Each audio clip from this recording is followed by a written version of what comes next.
Hello again. Welcome to another edition of Media Watch. I'm your co-host, Eric Tate. I'm Raymond Peterson. I'm Bob Anthony. And I'm Alan Singer. Dr. Alan Singer, educator, historian, regular Media Watch expert. Thanks for being with us. And thanks for joining us, folks. We're doing this the Tuesday before what would be our next Monday airing. What's today's date? The 20th? September 24th. Tuesday the 24th. So we'll be on MNN on the 30th. Yeah, the 30th, Hopefully. Monday the 30th. Hopefully it'll be airing on Manhattan Neighborhood Network. It'll probably show up again on Zoom. Thanks to Zoom, it'll show up on YouTube and maybe LinkedIn and Facebook and wherever. We'll let you folks know.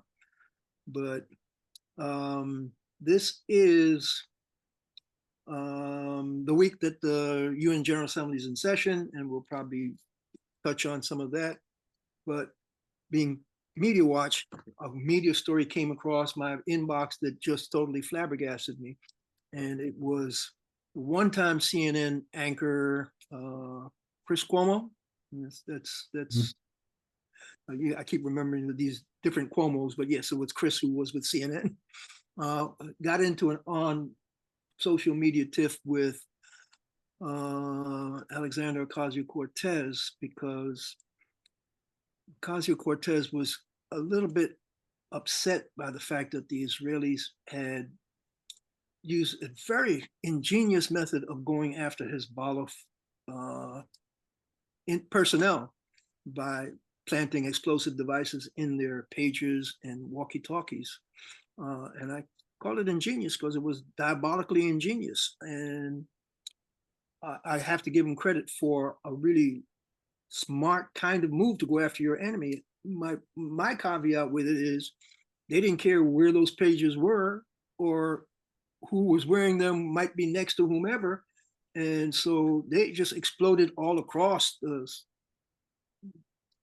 Lebanese markets and public places. And so a bunch of civilians got killed, young people, a child, 9-year-old child.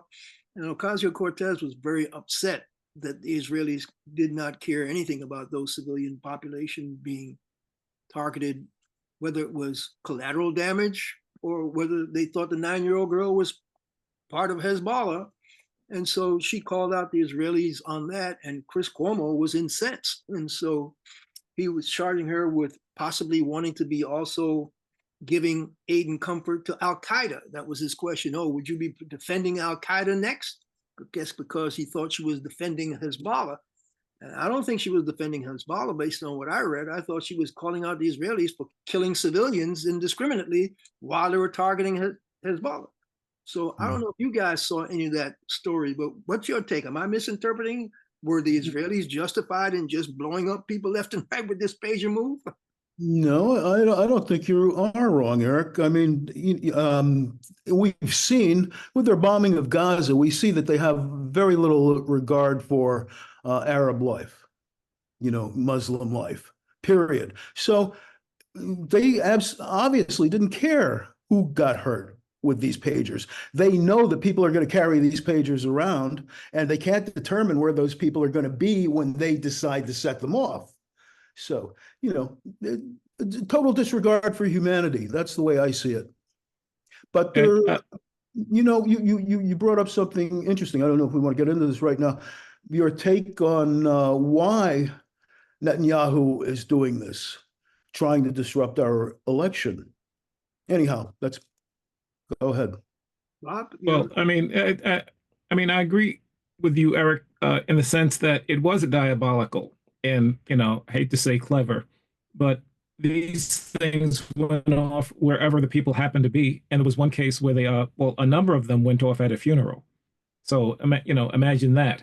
But they went off in grocery stores on the street. And some people who weren't killed lost limbs, fingers, and whatnot. Oh, yeah. So nobody knew, they didn't know where they would be. This is not a targeted attack. This was this was terrible. AOC had a reason to be incensed, to be angry. I think two things are going on here. And I know we'll talk about it more in depth, but one, any criticism of Israel in the United States is now branded as anti-Semitic. You're not allowed to criticize Israel, and I think we have to. And one of the reasons is, what's Israel doing here now? Why did Israel launch this? Now, Hezbollah in Lebanon, Hamas in Gaza, and Houthi in Yemen are allied with Iran. I think Israel is trying to provoke Hezbollah because it really wants to provoke Iran to get involved, because Israel believes, and legitimately, that if Iran gets involved, the United States will be forced to get involved. So I think that this is a calculated move, disregarding human life, which was really an effort to manipulate first Iran and then the United States. I believe I heard a representative from Iran speak on TV just the other day, maybe on Sunday, and he was talking about how it was such a mistake for the Trump administration to basically throw out the nuclear accord that we had with Iran, and so we're left with this. But he was actually talking peace. I don't know, could be just public relations at this moment. But he was saying that that's not our goal, to get into a wider conflict. But we will protect ourselves if you come after us. So it's an interesting mix we have here. I'm sorry, it could have been the representative from, was it? Well, I'll look it up while we're speaking. But yeah, nobody wants a wider war here. But I agree, Alan, that seems to be what Netanyahu is trying to provoke. Now, the other question, again, is everything becomes anti-Semitism. Eric, you were talking about the incident at Brooklyn College. Yeah, the Masha Gessen had a piece about a week and a half ago in the New York Times, where she was lamenting, in very restrained but very pointed commentary, opinion piece, about the fact that Jewish Current, publication that was founded as leftist communist thing back in the 30s, when the Communist Party was a legal political party in this country. They had the Communist Workers Daily. They had all kinds of publications that were put out just like other newspapers, the Daily Worker, all those papers that were leftist. Some were founded by communists, some were just founded by leftists. But the Current is no longer any communist front paper or anything. It's just a current, quote, magazine or tabloid that's put out to deal with issues that are concerning to parts of the Jewish community. Is it okay, Eric, if I bring up the front page while you're speaking? Sure. So folks get an idea of the publication. But evidently they were going to do a public forum on Brooklyn College that was a fundraiser for what was happening to some of the parts of Palestinians in Gaza and possibly the West Bank. I'm not quite sure what the fundraiser was really about, but it was a fundraiser for Palestinians. But it was also to discuss the issue of what was going on in Gaza and the West Bank, I believe the West Bank as well. And they were going to host this program for this in-depth discussion on the issues in a non-threatening way, where intellectuals can come together and talk about the issues, which is basically what colleges are supposed to be forums for, correct? So her point was, even though it was a Jewish organization raising funds for a Palestinian cause, they were denied the ability to have the event, and they were told they couldn't have the event because, quote, there was a leak in the roof of the location they were trying to have it. So they went, oh, okay, we'd already publicized it, so could we have a couple of alternate places so we don't have to postpone it? And I think they came up with 7 or 8 different alternative locations. And of course, they were all turned down. All different alternative locations couldn't happen. And because the discussion was going to be about these issues going on in the current Mideast crisis, the charges were they were going to be a platform for more anti-Semitism on the campus, on their campus. The underlying, what you were just saying, Alan, you're trying to do a discussion on anything, all of a sudden it's anti-Semitism, whether it's just a basic discussion to get at the bottom of the issues or discuss the issues, the conflicting sides of any issue, but in a rational manner, but they couldn't hold it on the Brooklyn College campus. And she lamented that fact. And I could understand her lament because she's an escapee. I mean, she left Putin's Russia because she was targeted for being a journalist who was her stories talked about what kind of bad for the Russian people Putin's government was. So she knew her life was in danger. So for her to come here and not be able to see that kind of open discussion. Go ahead, Bob. No, I was just going to quote from her piece, if that's okay. Just one quick line, a couple quick lines. But with the magazine, she's talking about the Jewish Current on Brooklyn College. But with the magazine being shut out entirely, my mind flashed to a time about 20 years ago when I trailed Garry Kasparov, the Russian chess champion turned opposition politician and outspoken critic of Vladimir Putin, on what was supposed to be a speaking tour of southern Russia. In city after city, venues he had rented would fall through. A sewer pipe supposedly burst in one of them, electricity was shut off in another, and a giant stage curtain had either collapsed or got stuck in a third. So the author says it reminded her of that, the way the college treated the Jewish Current, just trying to find a venue to speak. Yep. So that gets us to, Alan, another recent report that brings us full circle, because here's a college group trying to have something on their campus, and they're a Jewish group, but they couldn't have it. And you said something about after the rash of congressional hearings and all the charges about these people allowing rampant anti-Semitism to flourish on their campus. What was the CUNY report? Alan, bring our listeners, viewers up to date on that. Well, Governor Hochul, to protect her own political interests, had CUNY did an investigation of anti-Semitism on CUNY campuses. And there are a lot of CUNY campuses, folks, so it's not just two. I went to CCNY. And the report said, well, the college was ill-prepared to address anti-Semitism. But on the other hand, anti-Semitism was very marginal. There was hardly any. And where it was by small groups. So yes, they need more institutional approach. Problem is, there just wasn't that much anti-Semitism. Now, this is in CUNY, but the reality is this is going on all across the country. Universities all across the country during the summer established new rules to prevent student protests, rules that were never in place before, dating back to the war in Vietnam. But they're in place now because they don't want students protesting about Israel's role in Gaza, but also the US role in Gaza.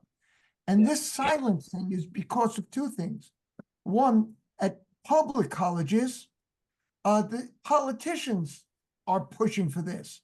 And at private colleges like Harvard and Yale and Columbia and Princeton, et cetera, wealthy donors are equating any criticism of Israel with anti-Semitism because they want to silence discussion. And this is very frightening. So my take on all of this, it would have been nice when they commissioned the investigation on anti-Semitism, if we had had a parallel investigation, how much Islamophobia has been generated on these campuses, CUNY or any of these other private institutions around the country, because the congressional right-wing wackos, primarily Republicans, that were touting this rampant anti-Semitism didn't once say anything about potential Islamophobia on any of these campuses, did they?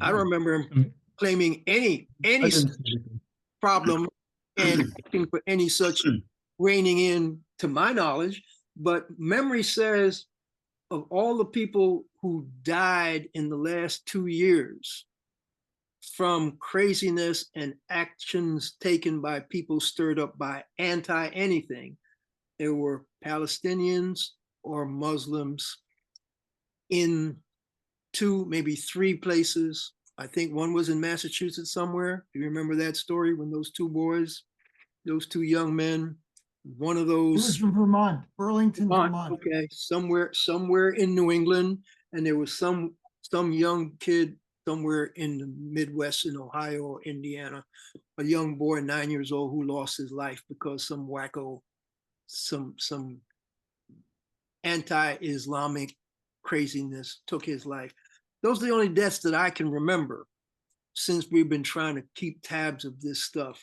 If you guys can think of any other deaths, any Jewish people getting killed, any other Christians getting killed, any other group getting killed as a result of all this turmoil we've been going through, let me know, because I want to remember those 2 Arabs, maybe 2 or 3 people dying. I mean, Eric, one of the things we're living with now is that the Republican Party candidates for president, vice president are launching enormous vitriolic attack on immigrants and minority groups. I mean, we saw the Springfield, Ohio, where vice presidential candidate J.D. Vance claimed he saw on Facebook that Haitians were eating people's pets.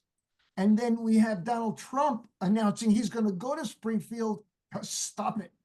And then we have Aurora, Colorado. The Republicans are arguing that Venezuelan gangs have taken over.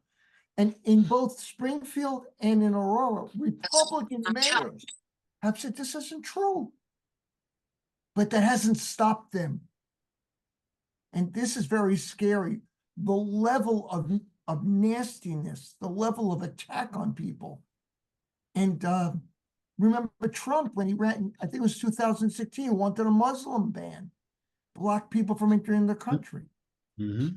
There was an interview on TV with a Haitian in Springfield, Haitian immigrant who had arrived years earlier, and he did work at the local, I think it's a meat processing plant or something like that, and he did connect with his family, send money back, but you know, he said, yes, we need more services. Yes, there was a lot more people coming, but we want to be part of this community.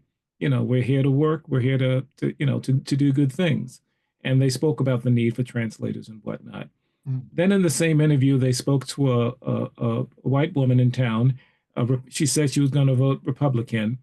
And they asked her about the Haitians. And she said, oh, they're not here to work. They're here to take over. That was her attitude towards the Haitians. So she basically is drinking that Republican Kool-Aid. And it's locked into her head. So yeah, the vitriol coming out of the Republican Party is poisoning people, both in this issue and and with Israel. And when Trump says, and he said out loud, if you don't vote for me, Israel will not exist in 2 years. That's what he said. So yes, Jews don't vote for me, Israel. Well, he also said that if he doesn't win, it will be partly due to the lack of the Jewish vote. That's what Alan was referring to. Listen, Yeah, let me take a step back. Which is a bit because anti-Semitic. Maybe they shouldn't permit him on college campuses.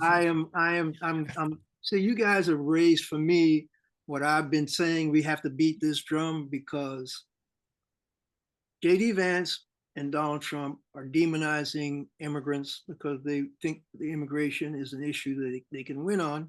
And so they're telling lies, they're making up stories. And Vance admitted to making up a story just so he could get the media to cover the immigration issue. We all heard him say that. And maybe a lot of other people didn't hear him say that, but he justified making up a story, which he knew was a story, a false story, a lie, just so he can get the media to cover the immigration issue.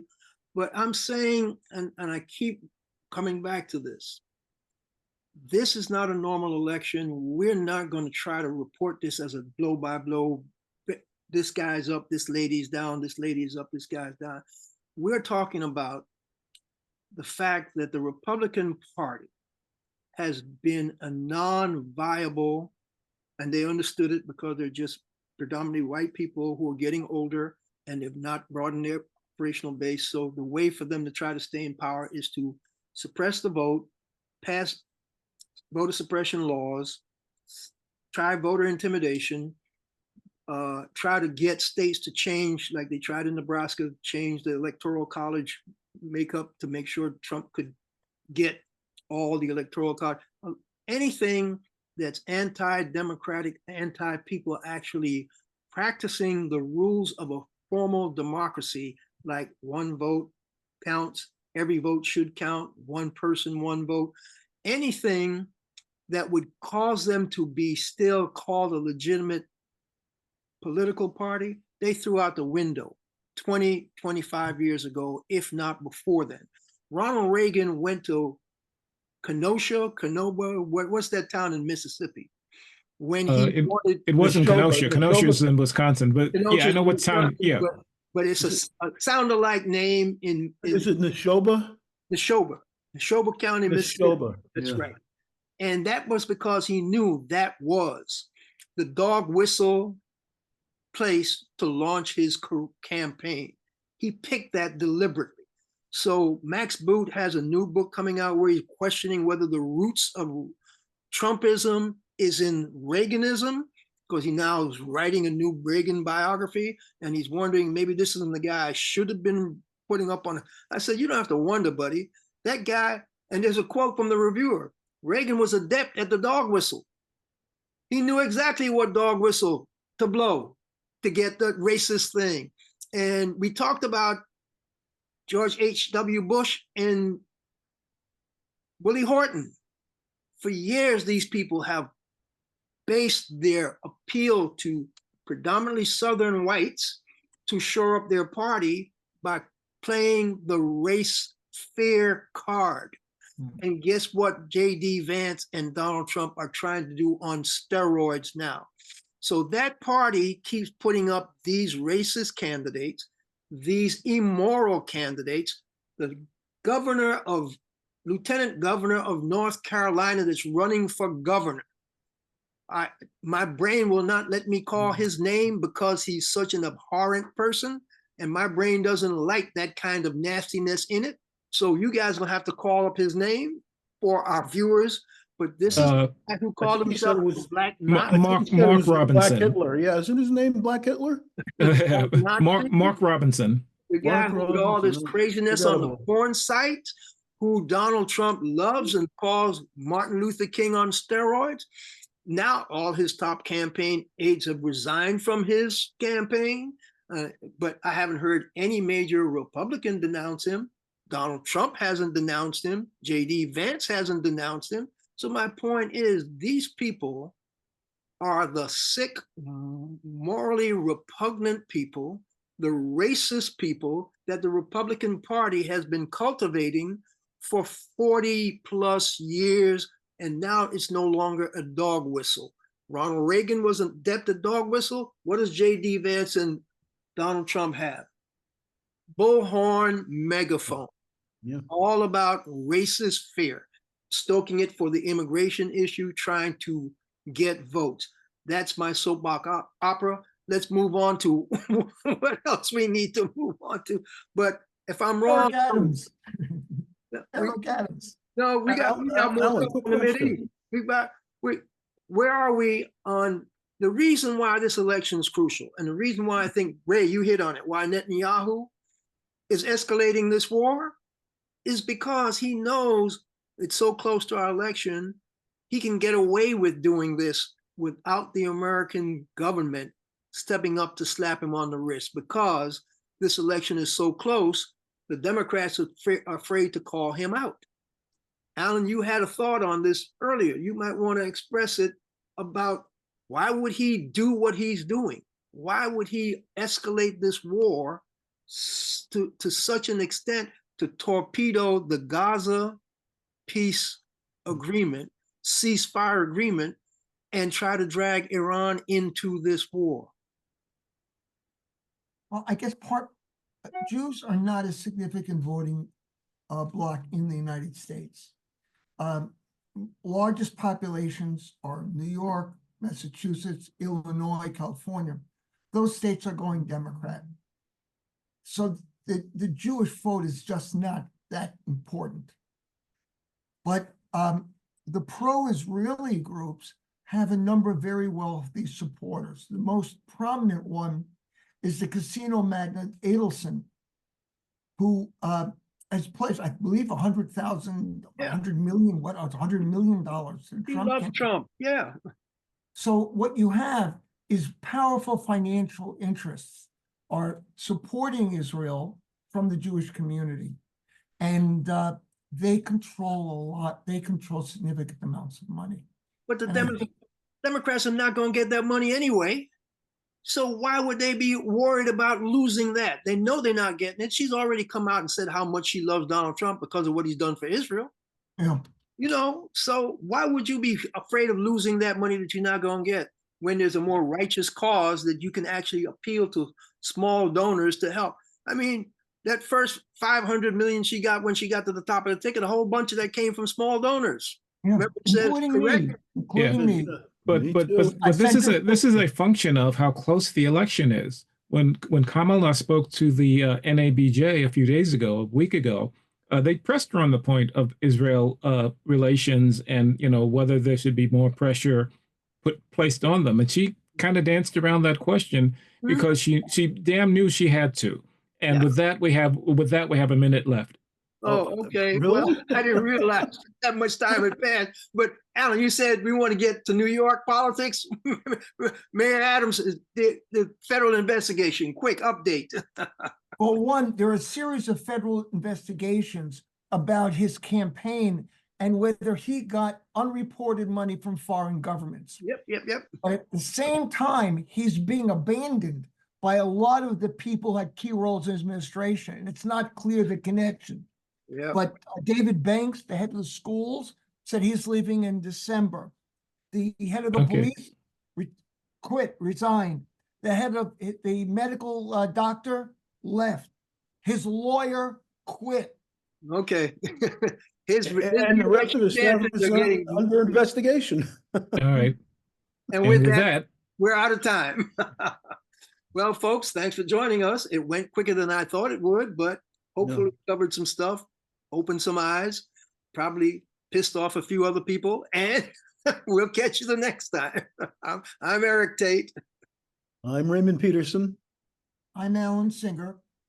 And I'm Bob Anthony. Catch up to us on YouTube at Media Watch EVT.